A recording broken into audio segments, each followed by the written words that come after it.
Bienvenue dans la guidance du jour. Alors, je me connecte au guide de lumière pour le message.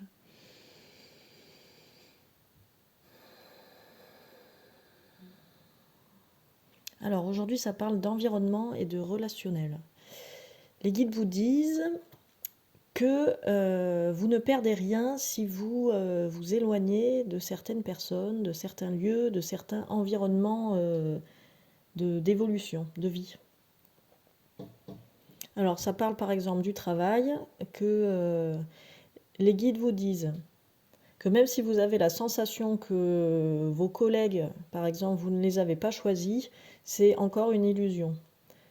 On choisit d'une manière ou d'une autre, par notre vécu, par nos envies, par nos élans, etc. On choisit les endroits où on veut travailler, quel poste on veut occuper, dans quelle entreprise, plutôt celle-là plutôt qu'une autre. Et du coup, on se retrouve avec certains collègues plus que d'autres. Et c'est OK parce que c'est des choix que nous faisons pour évoluer en fait. Ça parle du travail, mais c'est pareil apparemment aussi pour la famille, pour les amis, pour tout en fait. C'est pareil pour tout. Les voisins, voilà.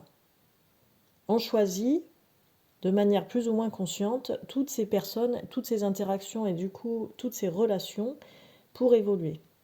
Donc c'est parfaitement OK. Et donc, qu'est-ce qui se passe dans ce processus? Parce que des fois, on peut buter sur des relations qui perdent de fluidité, qui étaient agréables, qui deviennent désagréables, ou inversement, qui étaient très compliquées et qui deviennent géniales, etc. Les guides vous disent que ça, c'est complètement normal. C'est parce que le processus d'évolution se fait, à la fois pour vous et pour les personnes concernées, donc avec qui vous êtes en relation. Et qu'une fois que cette évolution est faite, il peut être bénéfique au-delà du fait que ce soit normal, il peut être très très bénéfique, hautement bénéfique même, je reçois, de s'éloigner de certaines personnes, de changer d'attitude avec elles, de s'éloigner pour se retrouver peut-être plus tard, ça peu importe, il n'y a que la vie qui sait ça, mais en tout cas ça peut être profondément bénéfique. Ce n'est pas une tare, ce n'est pas une honte, ce n'est pas de la méchanceté, ce n'est pas de l'égoïsme que d'avoir besoin, de ressentir le besoin de s'éloigner de certaines personnes, de certains lieux. Alors quand je dis lieu, ça peut être une entreprise par exemple, ça peut être une association où vous avez des activités bénévoles, enfin voilà, ça peut être de toutes sortes de choses.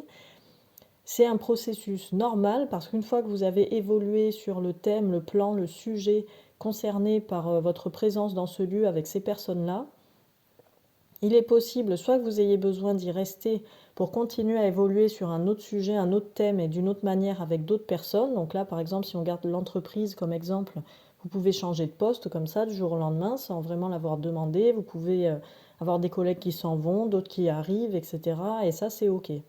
S'il y a du mouvement dans les lieux, donc encore une fois, lieu ici, ça veut dire entreprise, association, amitié, événement, projet, voisinage, donc lieu de vie aussi, ça peut être aussi le lieu de vie, ça peut vous permettre de rester dans ces lieux.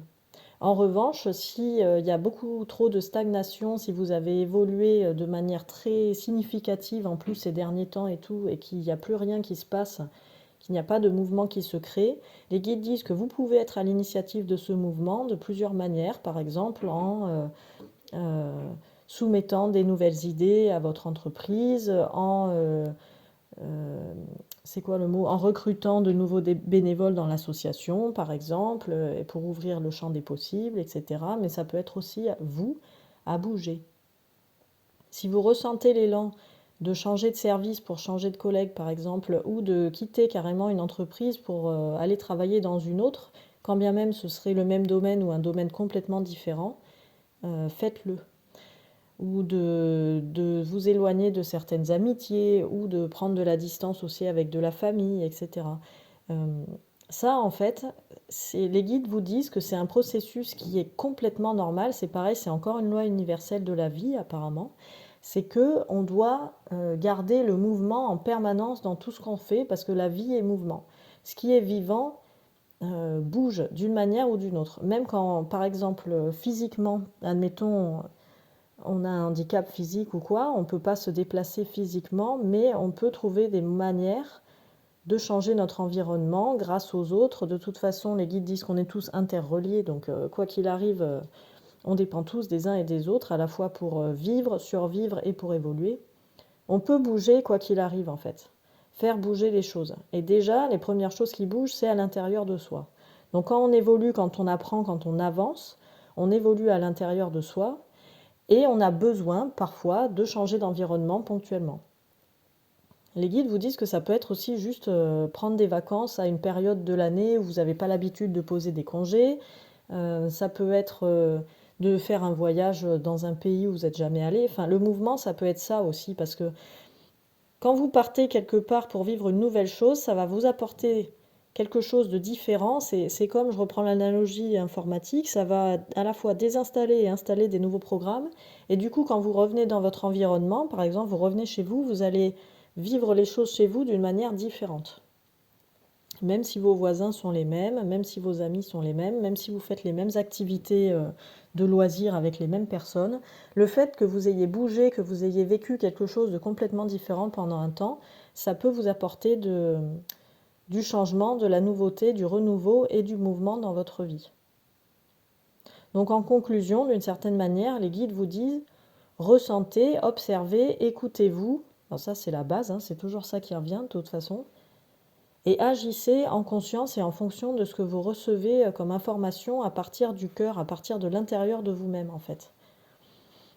Si vous avez besoin de prendre de la distance avec des collègues, c'est pas forcément évident, surtout si vous les voyez tous les jours et que c'est votre coéquipier d'équipe par exemple.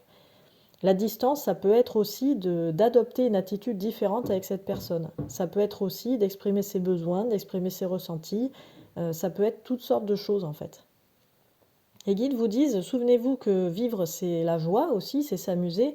Soyez créatifs. Comment vous pouvez mettre en place, aménager du confort dans votre environnement avec telle ou telle personne, même quand vous ne pouvez pas bouger physiquement sur le moment. Soyez créatifs en fait. Qu'est-ce que vous pouvez inventer pour mettre de la distance si vous en avez besoin, ou à l'inverse, ça peut être aussi mettre du rapprochement si c'est ce qui vous parle, si c'est l'élan que vous avez au moment. J'ai l'impression que cette guidance est complètement chelou, mais j'ai aussi l'impression que ça fait sens. Donc là, pour le coup, je vous invite aujourd'hui, là c'est Marlène qui parle, je vous invite à partager dans les commentaires à quoi ça vous a fait écho, parce que moi ça m'interpelle cette guidance-là. Je vais la réécouter avec attention et voir comment vous avez vécu le truc, si vous avez fait des tentatives ou des choses là aujourd'hui qui vont dans le sens de la guidance, ça m'intéresse de voir. Sous un volet purement socio-psychologique, là, ça m'intéresse d'avoir vos retours. Bon, mais bon mouvement à tous et toutes, et je vous dis à demain pour la prochaine guidance.